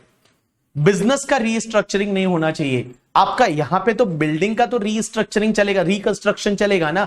तो यहां पे आपने बिल्डिंग बनाई, तो बिल्डिंग का जो खर्चा किया वो आपने कितना किया है? बिल्डिंग का एक्सटेंशन का खर्चा है वो 20, 15 एंड 10 है, इसको भी इस साल में डिडक्शन ले लेंगे, कोई दिक्कत नहीं करके, ठीक है। असेट का तो रिकंस्ट्रक्शन कर ही सकते हैं ना, वो बिजनेस वो इंटरनल रिकंस्ट्रक्शन वगैरह वो नहीं होना चाहिए करके, ठीक है। चलिए आगे देखिए क्या दे रखा है, compute the income under the head PGBP for the assessment year 25-26 and the loss to be carry forward assuming that Mr. A exercising the option of shifting out from 115 BAC। अरे भाई तू shifting out करेगा तभी तो ये deduction मिलेगा, अगर 115 BAC लेगा तो कुछ भी नहीं मिलेगा। And Mr. A fulfill all the condition specified under section 35 AD and wants to claim deduction under section 35 AD, वो चाहता है 35 AD का डिडक्शन ले। And he has not claimed any other deduction under chapter 6A under the heading C, that is deduction in respect of certain income। देखो कुछ income के deduction होते हैं अंडर चैप्टर 6A में, वो अंडर चैप्टर 6A अभी तक अपन ने पढ़ा नहीं। उसमें क्या होता है, अंडर चैप्टर 6A में अगर आप डिडक्शन ले लेते हो तो फिर आपको यहां पे डिडक्शन नहीं मिलता 35 AD में, तो ये अंडर चैप्टर 6 से कोई डिडक्शन नहीं ले रहा। अब आगे क्या दे रखा है, the profit from business of setting up warehousing facility for storage of food grain, sugar and edible oil before claiming this deduction and depreciation। 32 वाला डेप्रीशिएशन लेने से पहले, ये डिडक्शन लेने से पहले तीनों बिजनेस का प्रॉफिट है वो 16 लाख, 14 लाख एंड 31 लाख है। अज्यूम दैट अमाउंट जो भी खर्चे किए हैं वो आपने ईसीएस इलेक्ट्रॉनिक क्लियरिंग सिस्टम से किए हैं, आपको बताना है उसका जो है वो पीजीबीपी का इनकम कितना आएगा। तो देखो तीन बिजनेस है, दो स्पेसिफाइड है, एक नॉर्मल वाला है। पहले अपन क्या करेंगे, स्पेसिफाइड बिजनेस की बात करेंगे। धैर्य, पहले अपन स्पेसिफाइड बिजनेस की बात करते हैं फिर अपन नॉर्मल की करेंगे। तो चलिए मेरे साथ साथ ये क्वेश्चन आप लोग भी करेंगे, मेरे साथ साथ ये क्वेश्चन आप लोग भी करेंगे। दैट इज क्वेश्चन नंबर 7 थाला फॉर द रीजन करके, ठीक है। तो भाई साहब हम करने वाले हैं क्वेश्चन नंबर 7 और क्वेश्चन नंबर 7 थाला फॉर द रीजन। चलिए तो आपके क्वेश्चन नंबर 7 है, वो क्वेश्चन नंबर 7 हम करने वाले हैं। पेज नंबर क्या था, question number 7 page number 57। Wow मजा आ गया ना। देखो क्या है तुम लोगों का, question number 7 page number 57, question number 7 page number 57। चलो बंदे का नाम है mister A, previous year 24-25, assessment year 25-26। थाला क्या होता है, थाला फॉर द रीजन मतलब थाला मतलब एमएसडी ना। दिस इज 7 लगा हुआ है ना मोबाइल के पीछे, देखो 7, सो दैट इज थाला फॉर द रीजन ऐसे। चलो कोई बात नहीं, चलो अपन सबसे पहले स्पेसिफाइड बिजनेस की इनकम निकाल देते हैं। तो कंप्यूटेशन ऑफ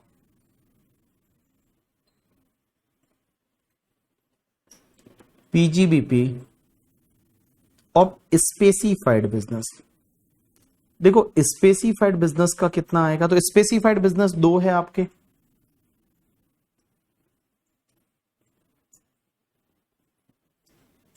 स्पेसिफाइड बिजनेस। आप बहुत बड़े फैन हो, yes I am a fan of MSD, Mahendra Singh Dhoni. बोले ये आपने आईफोन कहां से लाया, पैसे वाले हो। अरे नहीं, मैं सेकेंड हैंड लेता हूं, ये आईफोन 14 है। जब 15 आ गया तो लोग जो पुराने आईफोन बेचते हैं ना 8,000 10,000 में, मैं वो खरीदता हूं मार्केट में। जो पुराने किलो के भाव मिलते हैं वो मैं खरीद लेता हूं फिर। तो देखो सबसे पहले 2 स्पेसिफाइड बिजनेस है, अपन उसकी बात कर लेते हैं। तो warehousing facility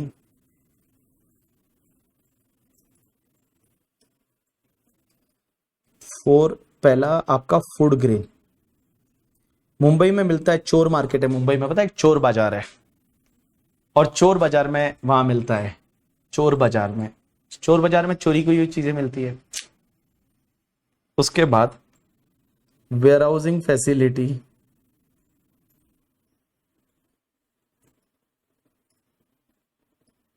sugar, warehousing facility for sugar. अब एक बात बताओ कितना प्रॉफिट दे रखा है, तो profit before deduction under section 35 AD. तो 35 एडी का डिडक्शन लेने से पहले आपको जो प्रॉफिट दे रखा है, आई थिंक पहले वाले का 16 लाख दे रखा है एंड दूसरे वाले का आई थिंक 10 लाख दे रखा है। खजूर 16 लाख एंड 10 लाख दे रखा है, सही बोला मैंने, यस। ये 16 लाख एंड 14 लाख है, 14 लाख है, कुछ भी मैं बोल रहा हूं, मैं गलत बोल रहा हूं। हाँ प्रॉफिट कितना दे रखा है, पहले का 16 लाख है और दूसरे का 14 लाख है। देख देख के ही लग लो सर, याद है नहीं आपको। 16 लाख एंड दूसरे का 14 लाख है ना। हाँ कुछ भी सर, 14 लाख। अब एक बात बताओ, इसमें से आपको डिडक्शन मिलेगा 35 एडी का, तो लेस करेंगे डिडक्शन अंडर सेक्शन 35 एडी, और 35 एडी में डिडक्शन जो मिलेगा दैट इज बिल्डिंग का मिलेगा। अब एक काम करते हैं, जो ऊपर आपने प्रॉफिट लिखा था ना उसको मैं ए बोल के और थोड़ा सा लाइन क्लोज कर देता हूं, क्योंकि मैं इसमें कुछ लिखूंगा। बिल्डिंग की वैल्यू कितनी है, तो बिल्डिंग की वैल्यू आपने कैसे निकाली, आपका 80 माइनस आपका 50 का लैंड है, तो मैं बताऊं 30 लाख आपके बिल्डिंग की वैल्यू है, और यहां पे आपके 60 में से 40 जो है तो आपका 20 लाख है, वो आपका बिल्डिंग का वैल्यू है। अब बिल्डिंग को आपने एक्सटेंशन भी कराया था, तो ऐड कर दीजिए extension of building, extension of building, तो आपने एक्सटेंशन कराया। अब एक बात समझिए, आपने एक्सटेंशन पे कितना खर्चा किया था पहले, आई थिंक एक्सटेंशन पे दोनों ही बिल्डिंग के 20 लाख एंड 15 लाख, 20 लाख एंड 15 लाख, तो एक्सटेंशन भी आपका कैपिटल खर्चा होता है, तो 20 लाख का एक्सटेंशन इसका कराया एंड 15 लाख का एक्सटेंशन आपका इसका कराया, तो आपका टोटल हो गया यहां 50 लाख एंड यहां पे हो गया 35 लाख। 50 लाख मैं खुश लग रहा हूं, अरे खुश नहीं, अरे बेटा कैमरा रहता है, बच्चे नहीं रहते तो हंसना पड़ता है, ऐसे ऐसे मतलब इमेजनरी, वो क्या बोलते हैं, झूठा झूठा हंसना पड़ता है, जोक पास करना पड़ता है, ठीक है। बच्चे रहते हैं तो कैलकुलेशन भी बच्चे करके दे देते हैं। चलो चलो, अब एक बात समझना, एक्सटेंशन ऑफ बिल्डिंग आ गया, टोटल आ गया 50 लाख 35 लाख। अब एक बात बताओ, ये आपका टोटल खर्चा हुआ, तो इसका 100% डिडक्शन मिलेगा, multiply by deduction under section 35 AD at the rate 100%, तो 100% डिडक्शन ले लो कैपिटल खर्चे पे, 50 लाख इसका एंड गाइस 35 लाख इसका, तो ये तुम्हारा डिडक्शन आया। तो इसको मैं बोल रहा हूं, इसको मैं बोल देता हूं बी, तो इतने का डिडक्शन मिलेगा, तो अब आपका प्रॉफिट कितना होगा, तो पीजीबीपी का इनकम आया ए स्पेसिफाइड बिजनेस से ए माइनस बी, तो ए में से बी करोगे तो इसका 34 लाख का लॉस आ गया, एंड गाइस इसका आपका कितने का लॉस आ गया, 21 लाख का लॉस आ गया, तो ये लॉस आ गया। इसमें कैपेक्स बिजनेस से पहले किया है मानस, लेकिन जिस ईयर में बिजनेस चालू होगा उस ईयर में इसका डिडक्शन लेंगे ना, तो जिस ईयर में आप बिजनेस चालू करोगे उस ईयर में लैंड का कुछ एक्सटेंशन कैसे करोगे, वो तो भगवान करेगा लैंड का एक्सटेंशन, लैंड तो पहले से जय है उतनी रहेगी। चलो डन, ये तो बात हो गई आपके स्पेसिफाइड बिजनेस की। अब अपन बात करते हैं नॉन स्पेसिफाइड बिजनेस, जो एक तुम्हारा है दैट इज एडिबल ऑयल वाला, तो एक लाइन छोड़ के लिखो, इसके बाद लिखो दूसरा पीजीबीपी, फिर warehousing facility for edible oil. अब एक बात बताओ, एडिबल ऑयल वाला जो बिजनेस है वो तो आपका नॉन स्पेसिफाइड बिजनेस है, नॉन स्पेसिफाइड बिजनेस, तो गाइस ये नॉन स्पेसिफाइड बिजनेस है, तो इसका इनकम कितना आएगा, तो देखो ये नॉन स्पेसिफाइड बिजनेस है, तो सबसे पहले आप इसका प्रॉफिट ले लो, कितना दे रखा है, तो नेट प्रॉफिट आपको दे रखा है 31 लाख। अब एक बात बताओ, आपको डिडक्शन नहीं मिलेगा, अरे कोल्हापुर वालों इधर देखो, आपको डिडक्शन नहीं मिलेगा 35 एडी का, बट डेप्रीशिएशन तो मिलेगा ना, डेप्रीशिएशन तो मिलेगा ना यार। एक बात बताओ, डिडक्शन 35 AD का नहीं मिलेगा 100%, बट डेप्रीशिएशन तो मिलेगा ना। Answer is yes. तो लेस कर दीजिए डेप्रीशिएशन अंडर सेक्शन 32, डेप्रीशिएशन तो मिलेगा ना। और डेप्रीशिएशन कितना मिलेगा, तो देखो बिल्डिंग पे मिलेगा डेप्रीशिएशन। ऐसे भी आपको एक बात बताओ, लैंड पे डेप्रीशिएशन नहीं मिलता, बिल्डिंग पे मिलता है। तो बिल्डिंग पे डेप्रीशिएशन मिलेगा, तो इसमें बिल्डिंग कितने की है, तो देखो बिल्डिंग जो पहले आपने -50 - 30 का लैंड था, तो 20 का बिल्डिंग पहले वाला। अब इस साल आपने एक्सटेंशन और किया है बिल्डिंग का, एड एक्सटेंशन, तो एक्सटेंशन आपने 10 का कर दिया, तो टोटल आपकी बिल्डिंग है वो 30 lakhs की हो गई। एंड आपको पता रहेगा बिल्डिंग पे हमने डेप्रीशिएशन सीखा था, डेप्रीशिएशन कौन सी रेट से मिलता है, 10% की रेट से। तो depreciation on building at the rate 10%। तो आप एक काम करिए, 30 लाख का आप 10% ले लीजिए, 3 लाख। तो 3 लाख का आपका डेप्रीशिएशन आ गया। तो आपके पास बचेगा कितना, 28 लाख पीजीबीपी का प्रॉफिट हुआ। ये आपका पीजीबीपी का इनकम आएगा। मुझे एक बात बताओ ना, मुझे एक बात बताओ, मुझे एक बात, बिल्डिंग पे 10% था, एक खजूर, प्लांट एंड मशीनरी पे 15 था, क्या बोल रहा है करके, ठीक है। इधर देख मेरी बात सुनना, ये तुम्हारा जो लॉस आया था, ये दो स्पेसिफाइड बिजनेस का लॉस था गाइज। ये जो लॉस है, कितना लॉस था, 55 लाख। क्या ये इससे सेट ऑफ कर सकते हैं या नहीं, एडिबल ऑयल के प्रॉफिट से क्या ये दो बिजनेस के लॉसेस सेट ऑफ कर सकते हैं या नहीं, ये बताओ। 28 आएगा, 31 में से 28 आएगा ना। मुझे एक बात बताओ सुजल, मुझे एक बात बताओ राधिका, एक बात बताओ, देखो डेट क्या देखनी है, बिल्डिंग तो पहले से था और इस साल एक्सटेंशन कराया है, तो असेट, देखो वो असेट है ना, एक्वायर्ड करते हो करंट ईयर में और लेस देन 180 डेज है, तो हाफ रेट से होता है। सर एक बात बताओ, क्या ये एडिबल ऑयल के बिजनेस का प्रॉफिट है और ये तुम्हारे दो स्पेसिफाइड बिजनेस का लॉस है, क्या आपस में सेट ऑफ हो सकता है, नहीं हो सकता, नहीं हो सकता, बिल्कुल नहीं, बिल्कुल नहीं, नहीं बिल्कुल नहीं, नहीं कर सकते, क्योंकि मैंने क्या बताया था, स्पेसिफाइड बिजनेस का लॉस सिर्फ स्पेसिफाइड बिजनेस से ही सेट ऑफ होता है करके, ठीक है। तो चलिए ये हो गया हो, तो इसके नीचे लिख लो एक नोट, 10 रुपए का लिखो, एक नोट लिखो,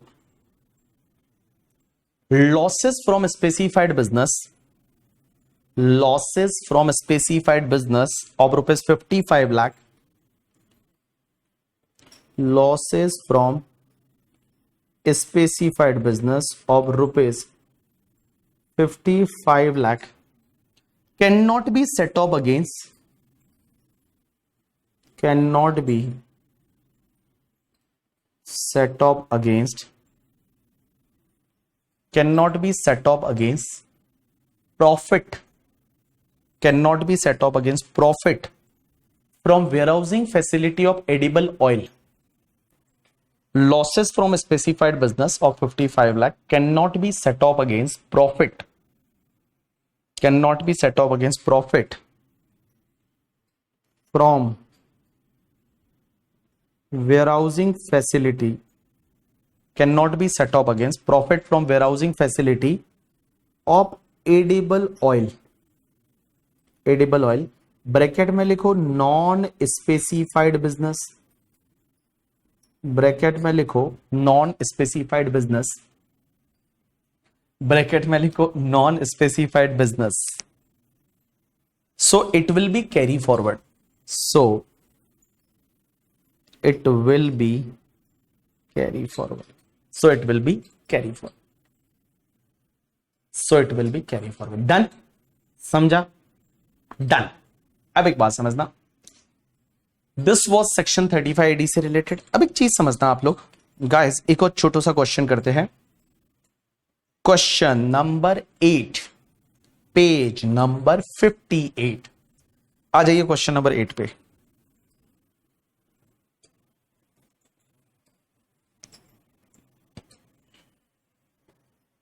क्वेश्चन नंबर 8 देखो क्या दे रखा है, पीजीबीपी में 3 लेक्चर और है, 3 लेक्चर के बाद पीजीबीपी खत्म हो जाएगा।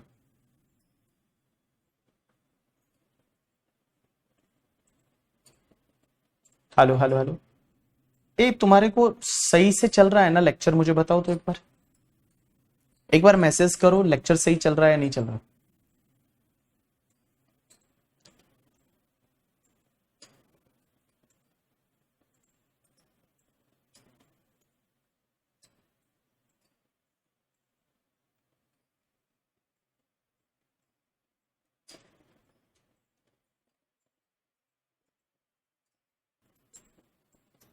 यस, सब लोग आ जाइए क्वेश्चन नंबर 8 पे। 1.5 जीबी खत्म हो गया, हाँ खत्म हो गया। वही, मैं तो गरीब हूं, मैं तो वही 1.5 जीबी लेता हूं करके, ठीक है। चलो इधर देखो, आप कहां से लेक्चर ले रहे हो? रोड से। रोड पे खड़ा हो गया, कैमरा चालू किया मैंने और रोड पे से लेक्चर ले रहा हूं मैं। चलो आ जाओ क्वेश्चन नंबर 8 पे सब लोग। इधर देखिए क्वेश्चन नंबर 8 क्या बोलता है। क्वेश्चन नंबर 8 बोलता है क्या आपका, Mr. Suraj is a proprietor commenced the operation of the business of the new 3-star hotel in the Madurai in the Tamil Nadu in the current year। अब एक बात बताओ, करंट ईयर में उसने क्या किया? होटल चालू किया कहां? मदुरई में, तमिलनाडु में। तो तमिलनाडु मदुरई में इस साल होटल स्टार्ट किया है, 3-स्टार ओयो स्टार्ट किया है उसने, 3-स्टार होटल है करके, ठीक है। He incurred the capital expenditure of the 50 lakh during the period जनवरी 2024 से लेके मार्च 2024, मतलब बिजनेस चालू करने से पहले ये खर्चा किया, उसका भी डिडक्शन मिल जाएगा। यस, जिस ईयर में बिजनेस चालू होगा। Exclusively for the above business and capitalise the same in the books of accounts as on 1/4/2024। 1/4/2024 को उसने कैपिटलाइज किया है बुक्स में, तभी उसका डिडक्शन मिलेगा इस साल में। Further, in the previous year 24-25, he incurred the capital expenditure of the 2 crore, out of which 1.5 crore was for the acquisition of land exclusively for above business। अब एक बात बताओ, तो इसने जो मदुरई में जो बिजनेस चालू किया, एक बात बताओ, इसने जो मदुरई में जो होटल चालू किया, उस होटल के लिए कितना खर्चा किया? सब लोगों का ध्यान इधर होना चाहिए। इधर देखो, इधर देखो, इधर देखो, इधर देखो, नहीं तो मैं यहां पे भोपू बजाऊंगा अभी करके, ठीक है। भोपू बजाऊं, ड्रम बजाऊं, डन। हाँ, तो अब एक बात समझो, सब लोग इधर ध्यान दे, तो सब लोग एक बार और ड्रम बजा रहा हूं।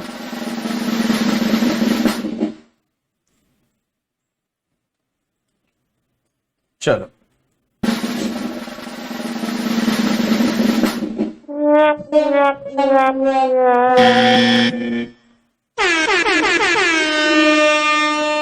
हाँ, चलो अब सब लोगों ने ज्वाइन कर लिया होगा। इधर देखो सब लोग, इधर देखो सब लोग। हाँ, तो मैंने क्या बोला, उसने क्या किया, एक मदुरई में होटल चालू किया। Suraj a proprietor commences the new three star hotel in the Madurai Tamil Nadu on 1/4/2024 को, और उसने उसके लिए खर्चा कितना किया? पहले 50 लाख रुपए का उसने खर्चा किया था, वो पहले किया था करके, ठीक है। तो 50 लाख का जो पहले किया था उसका डिडक्शन मिल जाएगा। उसके साथ साथ में उसने 50 लाख का इस साल में और किया। बिजनेस चालू करने के बाद जो है उसने वापस 50 लाख का खर्चा और किया इस साल में। इसने टोटल 2 करोड़ किया है, बट 2 करोड़ में से 1.5 करोड़ तो लैंड वाला है, तो लैंड वाले का डिडक्शन नहीं मिलेगा। लैंड वाले का डिडक्शन जो है वो आपको नहीं मिलेगा। तो यहां पे टोटल डिडक्शन आपको कितना? 1 करोड़ का मिल जाएगा। अब आगे क्या दे रखा है देखिए, compute the income under the head PGBP for the assessment year 25-26, assuming that he has fulfilled all the condition specified under section 35 AD and he opted for claiming 35 AD का डिडक्शन वो ले रहा है। he has not claimed any other deduction under chapter 6A में, और कोई deduction वो under chapter 6A में नहीं ले रहा है। and he has exercised the option of shifting out from default taxation regime, वो डिफॉल्ट टैक्सेशन regime से बाहर जा रहा है करके, ठीक है। आपको क्या बोला है, इस साल का प्रॉफिट कितना है? The profit from the business of running this hotel before claiming deduction under this section is 25 lakh. इस साल का प्रॉफिट 25 लाख का है। अब एक बात बताओ, assume that he also has another existing business of running 4-star hotel in Coimbatore. Coimbatore में उसका एक 4-स्टार होटल पहले से और चल रहा है, एंड उसका ऑपरेशन उसने 15 साल पहले चालू किया था। 15 साल पहले, जब ये सेक्शन ही नहीं थी, जब ये सेक्शन नहीं थी तब चालू किया था, लेकिन वो भी 4-स्टार होटल है। और उसका प्रॉफिट कितना है पता है? 120 लाख है वो उसका प्रॉफिट है करके, ठीक है। अज्यूम दैट जितने भी पेमेंट है वो आपने नेट बैंकिंग से किए हैं। तो एक बात बताओ, इस होटल का लॉस क्या उस होटल के प्रॉफिट से सेट ऑफ कर सकते हैं? बिल्कुल कर सकते हैं। ये होटल का जो लॉस है वो दूसरे होटल के बिजनेस के प्रॉफिट से सेट ऑफ कर सकते हैं। आंसर इज यस, कर सकते हैं। तो देखो, पहली चीज तो यहां पे लॉस कितना आएगा, तो यहां पे आपका लॉस कितना आएगा, तो 25 लाख रुपीज है वो आपका प्रॉफिट है इस होटल का। इस होटल में जो आपने खर्चे किए हैं वो खर्चे कितने किए? 50 मतलब 1 करोड़ के खर्चे किए। तो इस होटल का लॉस आया 75 लाख। अब एक बात बताओ, जो दूसरी होटल है तुम्हारी मदुरई वाली, कोयंबटूर वाली, तो कोयंबटूर वाली जो होटल है उसका प्रॉफिट कितना है? 4-स्टार होटल है, लेकिन वो भी स्पेसिफाइड बिजनेस है। तो स्पेसिफाइड बिजनेस का लॉस स्पेसिफाइड बिजनेस से सेट ऑफ हो सकता है, बिल्कुल हो सकता है, कोई दिक्कत नहीं। भले वो दूसरा वाला स्पेसिफाइड बिजनेस ऐसा है जिसपे डिडक्शन मिले या नहीं, उससे फर्क नहीं पड़ता, बट वो होटल है और 2 स्टार और अबोव कैटेगरी है, तो उसके सामने आप सेट ऑफ कर सकते हो। और नेट प्रॉफिट आपका बच जाएगा 75 लाख। नेट प्रॉफिट आपका 75 लाख बच जाएगा। चलिए आप एक काम करिए, इसका चाहिए तो एक नोट लिख लीजिए, और नोट अगर आपको चाहिए तो आप एक काम करो, नोट आपको चाहिए तो यहीं पे, अगर आपको ये टेक्स्ट बुक में ही लिखना है तो यहीं पे लिख लीजिए ऊपर आपके हेडर में करके, ठीक है। और अगर आपको चाहिए नोटबुक में लिखना है तो नोटबुक में लिख लीजिए, जैसा जैसा मैं बोलता हूं वैसा वैसा आप लिख लीजिए करके, ठीक है। जैसा जैसा मैं बोलता हूं वैसा वैसा आप लिख लीजिए करके, जैसा मैं बोलता हूं वैसा लिखिए। लिखिए, एक नोट लिख लीजिए, लिखो, लिखिए, एक नोट लिख लीजिए। 73A क्या है, वो minus set of carry forward में आएगा कि इसके जो लॉसेज है वो सिर्फ स्पेसिफाइड बिजनेस से ही सेट ऑफ हो सकते हैं, वो 73A सेक्शन में लिखा हुआ है। लिखो जैसा मैं बोलता हूं। मानस बहुत होशियार लड़का है इस बैच का, मुझे पता चल गया। चलो एक काम करो, एक लिखो, जैसा मैं एक नोट बोलता हूं लिखो। Loss of specified business, loss of specified business, loss of specified business can be set of, loss of specified business can be set off only against income of any other specified business. Loss of specified business can be set off, loss of specified business can be set off against income of any other specified business, income of any other specified business, कहीं भी लिख लो। loss of specified business can be set off against income of any other specified business irrespective